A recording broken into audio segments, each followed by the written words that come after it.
8. The Holy Family. It is not accidental that Jesus Christ, the second person of the Trinity, was also a member of a human family. The Incarnation was a reality, and basic to its reality was the nativity of Jesus in a Hebrew family and as the heir of a royal line. Christ was born in fulfillment of prophecy, and in terms of laws basic to the family. Several aspects of this fact are immediately apparent. First, Jesus Christ was born as heir to the throne of David and in fulfillment of promises concerning the future meaning of that throne. In 2 Samuel chapter 7, verse 12, God declares to David, "I will set up thy seed after thee, which shall proceed out of thy bowels, and I will establish his kingdom." This promise is celebrated in Psalm 89 and Psalm 132. This kingdom of the Messiah, or Christ, is his kingdom. 2 Samuel chapter 7, verse 12, and is defined in terms of him. Second, Christ's kingdom is the restoration of authority, law, and order, as promised in Isaiah to the faithful. "I will restore thy judges as at the first, and thy counselors as at the beginning.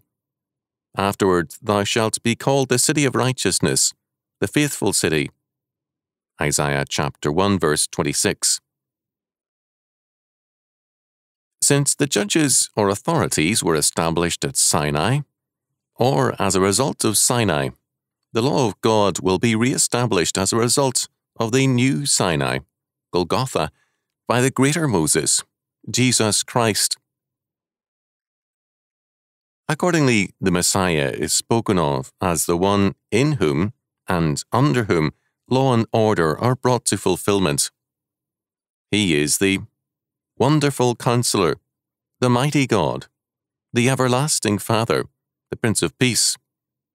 Of the increase of his government and peace there shall be no end, upon the throne of David and upon his kingdom, to order it and to establish it with judgment and with justice from henceforth, even forever. Isaiah chapter 9, verses 6 and 7. We are also told of this shoot of the stock of Jesse that, "With righteousness shall he judge the poor, and reprove with equity for the meek of the earth." Isaiah chapter 11, verse 4. He comes to bring justice and to slay the wicked. Isaiah chapter 11, verse 4. To restore paradise so that, figuratively speaking, the wolf and the lamb dwell together. Isaiah chapter 11, verses 6 and 9. And the earth is restored to greater fertility and blessedness. "The wilderness and the parched land shall be glad, and the desert shall rejoice and blossom as the rose." Isaiah chapter 35, verse 1. Third, Christ's kingdom is not limited, like David's, to Canaan. It covers the earth. Christ said to his disciples, "Blessed are the meek, for they shall inherit the earth." Matthew chapter 5, verse 5. St. Paul said, "For the promise that he should be the heir of the world was not to Abraham or to his seed through the law, but through the righteousness of faith." Romans chapter 4, verse 13. This important declaration means, according to Hodge, the word heir in Scripture frequently means secure possessor. Hebrews chapter 1, verse 2, chapter 6, verse 17, chapter 11, verse 7, etc. This use of the term probably arose from the fact that, among the Jews, possession by inheritance was much more secure and permanent than that obtained by purchase. The promise was not to Abraham nor to his seed that is, neither to the one nor to the other. Both were included in the promise. And by his seed is not here, as in Galatians chapter 3, verse 16, meant Christ, but his spiritual children. The second half of the verse, as Murray points out, discussing Romans chapter 4, verse 13, in relation to chapter 4, verses 16 and 17, makes clear the meaning of law and faith with respect to the heirs. The real heirs are by faith. And these verses also establish the denotation as being not the natural descendants of Abraham, but all, both of the circumcision and the uncircumcision, who are of the faith of Abraham. Verse 16. The quote-unquote promise is therefore that given to all who believe, and all who believe are Abraham's seed. Abraham's true heirs are not by blood or law, but those who share Abraham's faith. These receive their inheritance from the King, Jesus Christ. And if ye be Christ's, then are ye Abraham's seed, and heirs according to the promise. Galatians chapter 3, verse 29. Some seek to deny Christ's kingship over the earth by citing John chapter 18, verse 36. My kingdom is not of this world. Few verses are more misinterpreted.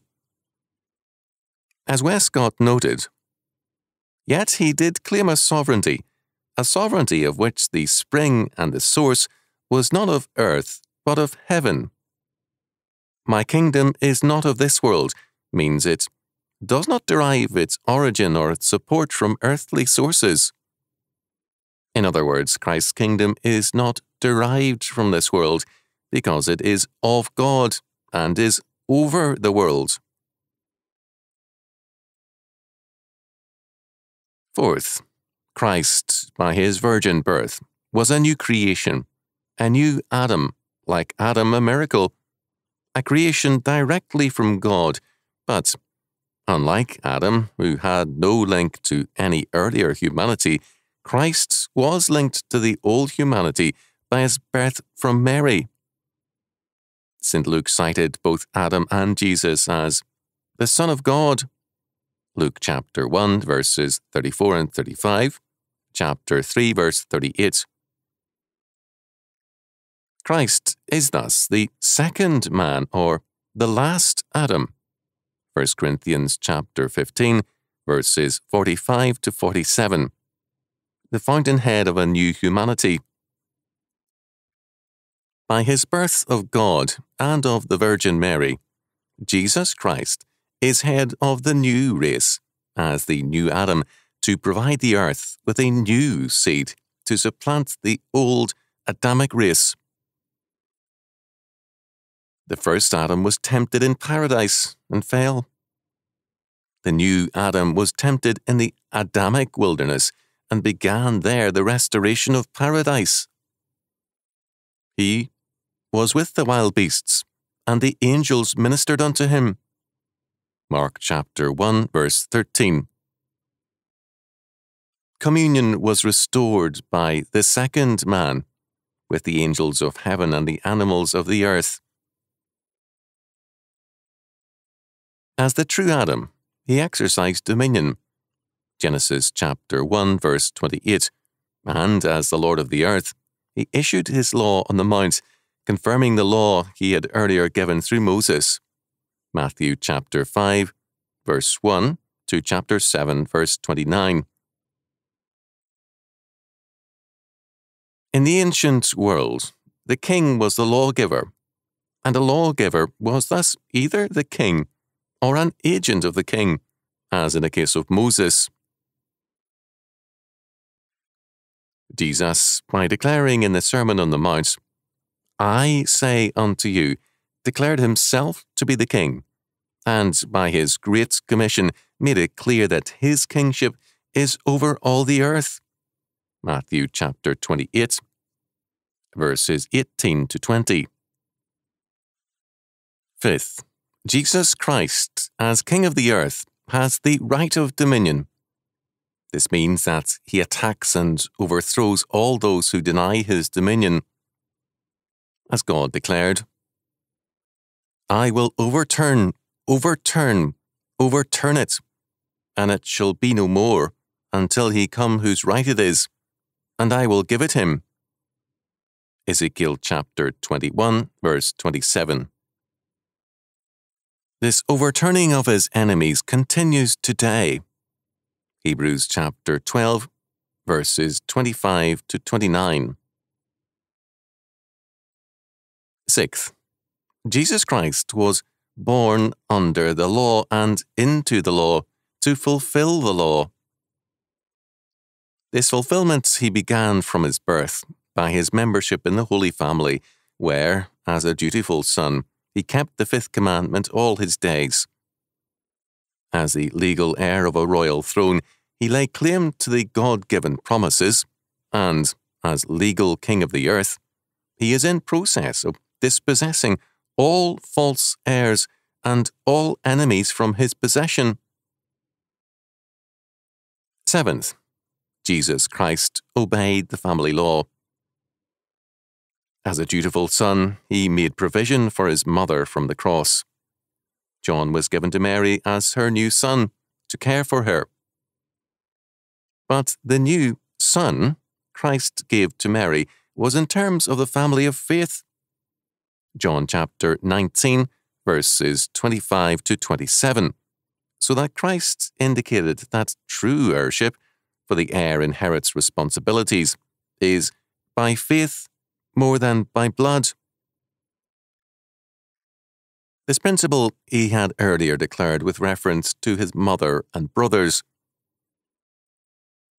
When their doubts led them to a position of fearfulness with respect to his calling, he declared his true family to be, "Whosoever shall do the will of my Father." Matthew chapter 12, verse 50. He did not thereby separate himself from his responsibility to his mother, whose care was his dying concern. In the Holy Family, therefore, the biblical law of the family is clearly exemplified. Particularly in his heirship, Jesus Christ demonstrated the responsibility of an heir. As heir of a family, he fulfilled his family responsibilities.